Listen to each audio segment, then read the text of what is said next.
What a breakthrough when I can come to discover that what God put in my hands is a manual that says, here's the way life was intended if it's done in the manner that the Creator originally intended. To be able to live a life that mirrors and models the life of the Lord Jesus.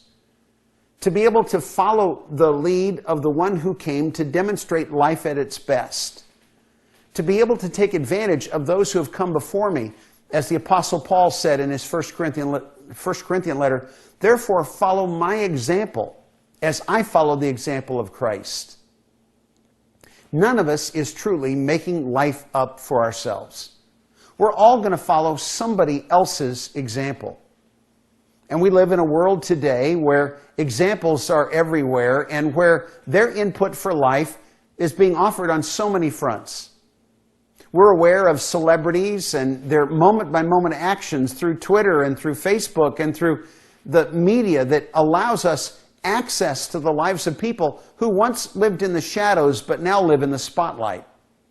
How in the world do you live life? Well, you're going to follow somebody's lead. And God offers us the best lead by looking at the life lived by the God who created life itself. And that's what the Bible is, an opportunity for me to examine the way I live against the way God intended that I would live. And be able to offer me a better way that is better for me and is positive and contributory to life at the best for everyone around me. And this continuum that Maslow recognized, though he didn't recognize and honor God, is the way that life is lived. Do we get stuck in life or do we grow in life? That's the underlying question. And the answer to that is, if I don't know how the process of growth continues, I'll never get the maximum from it. How do I accept in the first place that the way that I learned life apart from God was inherently less than what God intended? God calls it unrighteousness, but that simply means that if God was given the same situation, the same set of circumstances, He would have done it a different way. You could say, well, I had a good approach to life, but God comes and says, I've got a great approach to life. And why settle for good when you could instead have great? So the great approach to life is the life that God has outlined and given us framework to understand in the Scriptures. Why do I want to spend time in the Bible? Simply, I need coaching, a guideline, a guidebook to get the most out of my life. Why would I want a life that's less than was possible when I could have a life that is greater than I could have ever imagined? In my life and in my pursuit of life, I want my influence on other people to grow.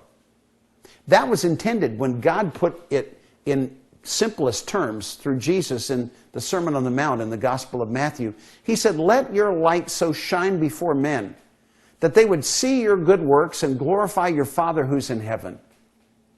To put it in simple terms, in accordance with what we're talking about today, your life should be a better model of the way life can be. And when it is, and people see it, they're going to come and say, how can I have a life that's more like yours? And we don't have to puff our chests and claim that we have a unique approach to life that had never been discovered or lived by anyone else before us.